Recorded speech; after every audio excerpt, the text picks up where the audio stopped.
Hi there, it's Thomas George, and I just wanted to make this video to talk about some things I wish I did or I wish I knew when I first started producing music.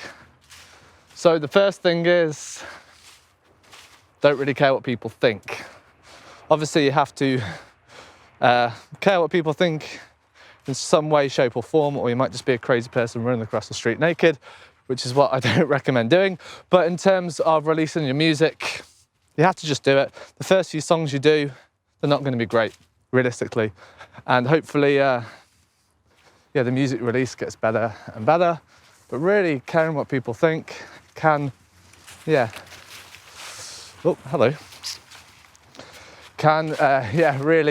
distract you from actually putting music out there.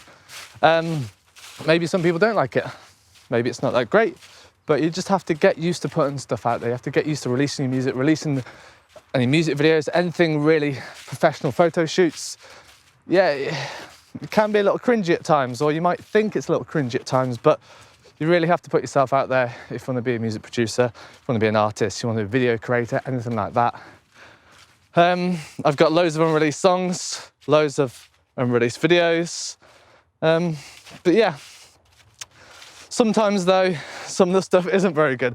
Some of the videos I do aren't very good. Some of the songs I've created aren't very good, but you just have to get used to releasing. You have to get used to finishing the product and putting it out there, because you can work on songs, for hours upon hours upon hours upon hours and never release them when you think they're not good enough, and really, they might be good enough. Some people might like that, but until you kind of let go of potential criticism or potential negative feedback and just release, you never really know. Some people might absolutely love songs that you think are average or okay, but I think it's just, I wish I just kind of released more and kind of put myself out there a bit more, rather than sitting on loads of songs, sitting on loads of knowledge that I could have helped, hopefully share to the world. But yeah, that's one thing I wish I did before, several years of not releasing anything. The next thing is learning how to use the software and the plugins properly. So we get all these kind of complex digital audio workstations, or we think they're complex, and we don't really learn how to use them properly. We get all these amazing presets. You can click a button and you get this really cool keyboard sound. I've spent many years really just not learning how to use the DAW properly. But when you finally dive in there and you finally kind of go under the hood and learn how everything works, it opens up so many different possibilities.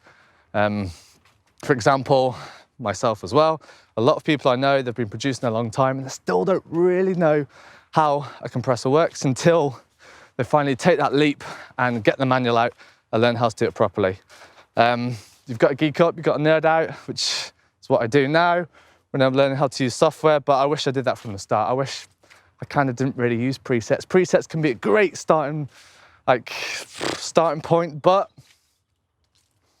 it is a lot better if you just kind of learn how to use the plugins, the software, that kind of stuff from scratch, because it opens up so many possibilities and you're really kind of making your own unique sound, especially if you do stuff like found sounds, reamping, that kind of stuff, rather than just using a preset.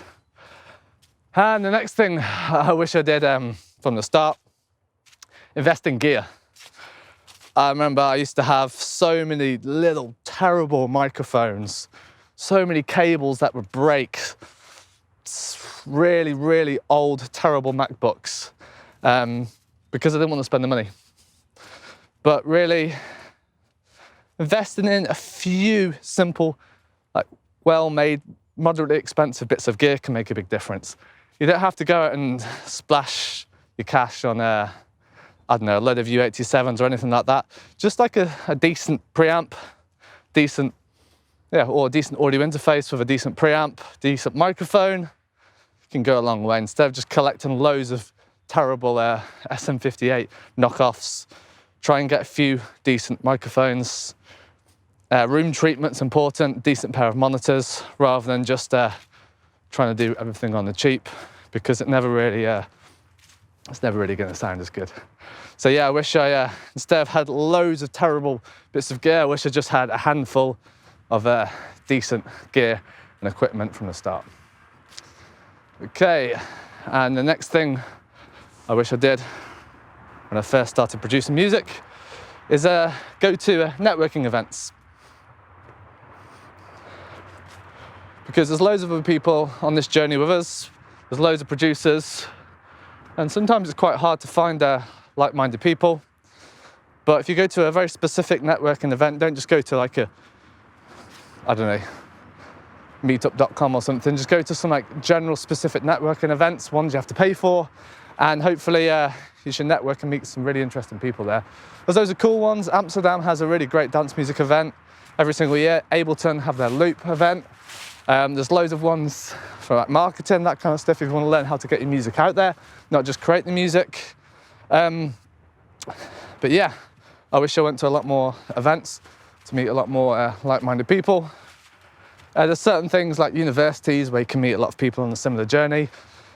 But yeah, a lot of times education can stop there for some people, and these networking events are really great places to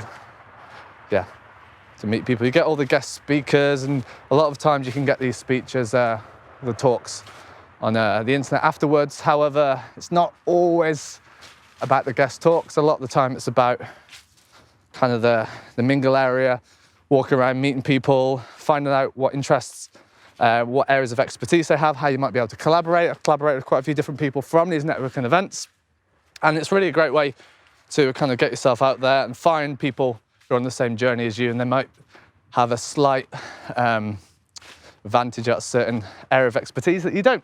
They might be really good at one specific thing, and you might be really good at one specific thing. If you collaborate together, you can create something awesome. So yeah, they're really the things I wish I knew when I first started producing music. First one, or wish I did, I should say. The first one is just put myself out there. Just do it. Don't care what people think. Some people might laugh at you. Some of your friends that you've known for a long time might find it really funny that you're releasing your own music, you're singing on the song, you're putting the video out there, but let them laugh. Who cares? You're the one that's being creative. You're the one that's putting yourself out there. Yeah, you just got to do it, let go. Obviously, don't just put any old rubbish out there. The stuff you create still has to be high quality. Don't just like sing terribly unmixed and release it. You'd still have to, release high quality stuff as well. The next thing is learn how to use the software. Just putting the camera on a tripod. There you go. Next thing is learn how to use the software. So you get these amazing digital audio workstations nowadays, Logic Pro, Ableton Live, FL Studio, Studio One, Cubase, Reason, loads of them, Pro Tools. But a lot of the time, for me anyway, I would just jump in there, start making music and use a load of presets, not really know how to use the plugins properly. That's great to kind of compose the music, but if you want to really master mixing, you want to really know how to do stuff professionally, you've got to go under the hood and you've got to learn how to use these plugins the best you can. And the next thing I wish I did when I first started producing music is invest in a handful of decent gear. So decent audio interface, decent microphone, decent room treatment, decent pair of monitors, decent pair of headphones, and that's it. Don't have like 10 terrible microphones, a load of broken cables everywhere, a load of cheap audio interfaces. Just have a handful of stuff and make sure it's great. The next thing is networking events. Depending on what country you're in, there's the aeroplane going above. Depending on what country you're in, there's going to be, hopefully, a load of networking events for music producers. Don't be afraid to travel as well. I know over here in Europe, we've got a load of great events for music production. Some places you might not be as lucky as this, but don't be afraid to travel if you can. You can meet some great like-minded people and hopefully collaborate and get your name out there. So yeah, these are the things I wish I knew when I first started producing music. I hope you find this video useful. If you have, give it a like. If you haven't subscribed to this channel, remember to subscribe, and I'll hopefully talk to you soon.